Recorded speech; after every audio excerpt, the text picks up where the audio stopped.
सुंदर वन के जंगलों के बीचों बीच एक गांव बसा हुआ था।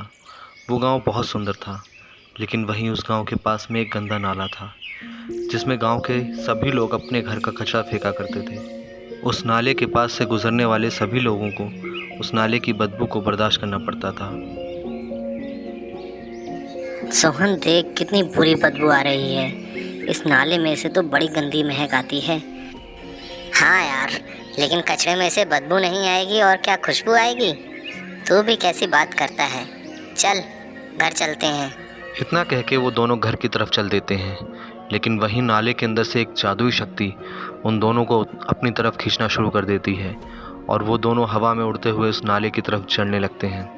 अरे यार, ये क्या हो रहा है? सोहन बचा मुझे, मैं तो हवा में कहीं खिंचा चला जा रहा हूँ। अरे तू मुझे बचाता क्यों नहीं है? अरे बचा यार, पता नहीं कहाँ जा रहा हूँ मैं। बचा वो दोनों मुझे। उड़कर उस नाले में जाकर गिर जाते हैं। नाले की जादुई शक्तियों की वजह से वो दोनों बेहोश हो जाते हैं और वो लोग उसी नाले में पूरी रात पड़े रहते हैं। अगली सुबह दोनों उठकर गांव में जब जाना शुरू करते हैं तो उनके शरीर से बड़ी बुरी बदबू आ रही थी। रात भर नाले में रहने की वजह से उनके कपड़े भी बहुत ज़्यादा गंदे हो गए थे। सुबह होश में आने के बाद दोनों घर की तरफ चल देते हैं। अरे ये क्या हाल बना रखा है मेरे अमिताभ बच्चन। कहाँ से आ रहे हो दोनों? आईना नहीं देखा क्या? अरे मदन लाल, अगर मैं तुम्हें बताऊंगा ना तो तुम मेरी बात पर विश्वास नहीं करोगे। हमारे साथ इतना बड़ा हादसा हुआ है कि कोई भी उस पर विश्वास ना करे। अब तुम क्या जानो कहाँ से आ रहे हैं हम लोग। अरे मदन लाल, हम मजाक मत बनाओ। हमारे साथ जो हुआ है वो बहुत बड़ा हादसा था। मैं कल शाम पिक्चर देखकर वापस आया था। रास्ते में मुझे ये मिल गया। इसके साथ मैं जब नाले के पास से गुजर रहा था तब कुछ जादुई शक्तियों ने हमें अपने अंदर खींच लिया। जादुई शक्तियाँ? कैसी बात करते हो तुम? पढ़े लिखे होकर भी इन बातों पर विश्वास करते हो? पागल कहीं के। चलो। उसी दिन गांव का एक आदमी उस नाले में कचरा फेंकने पहुंच जाता है। वो सभी लोग अपने घर का कचरा उस नाले में फेंका करते। वो कचरा फेंकने के बाद बोलता है, चलो, ये नाला किसी काम तो आया। अब घर का कचरा फेंकने कहीं दूर नहीं जाना पड़ता है। लेकिन जैसे ही वो कचरा फेंकता है तभी नाले के अंदर से एक चुड़ैल बाहर आ जाती है। रुक जाओ इंसान, कहाँ जा रहे हो? जो तुमने किया है उसकी भरपाई तो करके जाओ।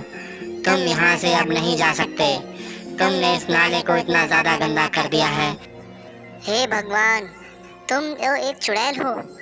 अरे मैंने कुछ नहीं किया। इस नाले को लगातार गंदा कर रहे हो और बोलते हो कि कुछ नहीं किया। इसकी सजा तुम्हें मिलेगी।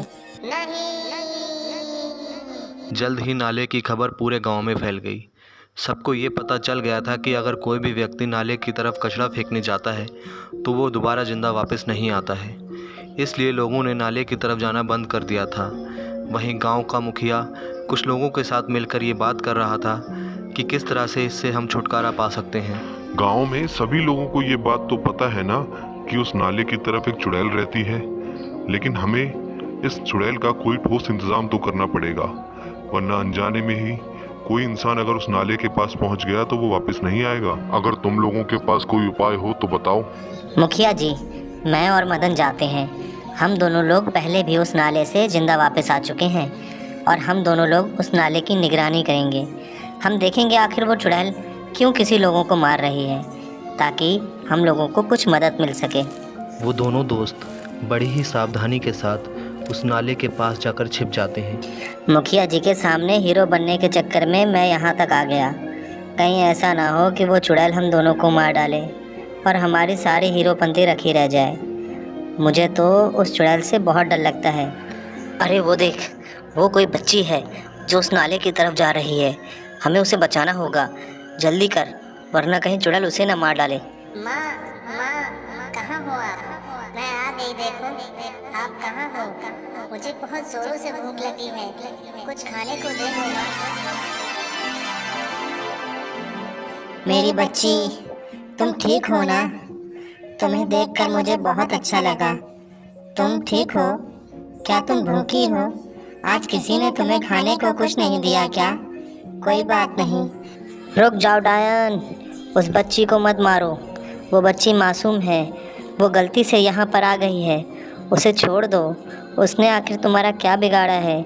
तुम उसे जाने दो, उसके बदले में तुम मुझे खा लो। हाँ हाँ, छोड़ दो उसे। तुम एक डायन हो, लेकिन तुम एक औरत भी तो हो ना। तुम तो जानती हो ना, किसी के बच्चे को नहीं मारना चाहिए। और उस बच्ची को छोड़ दो, वो तो बहुत मासूम है, वो अभी छोटी है, उसे नहीं पता कि उसने क्या गलत किया है। नहीं नहीं, तुम लोग गलत समझ रहे हो। ये मेरी ही बेटी है, मैं इसे नहीं मारूंगी। ये गांव में खाना मांग कर खाती है। आज शायद किसी ने इसे खाने को कुछ भी नहीं दिया, इसलिए ये मेरे पास आई है। मेरा पति इसी नाले में डूब कर मर गया और उसे बचाते हुए मैं भी मर गई।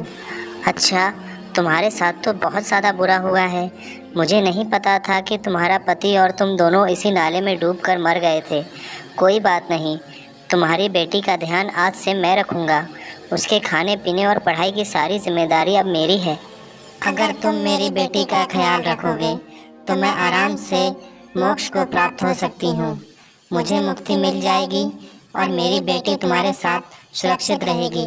इससे ज़्यादा मुझे और कुछ नहीं चाहिए, और मैं अब किसी को कुछ नहीं करूँगी। मैं यहाँ से जा रही हूँ। उस डायन के जाने के कुछ समय बाद ही बारिश का मौसम आ गया और इतनी ज़्यादा बारिश हुई कि नाला अपने आप ही साफ़ हो गया।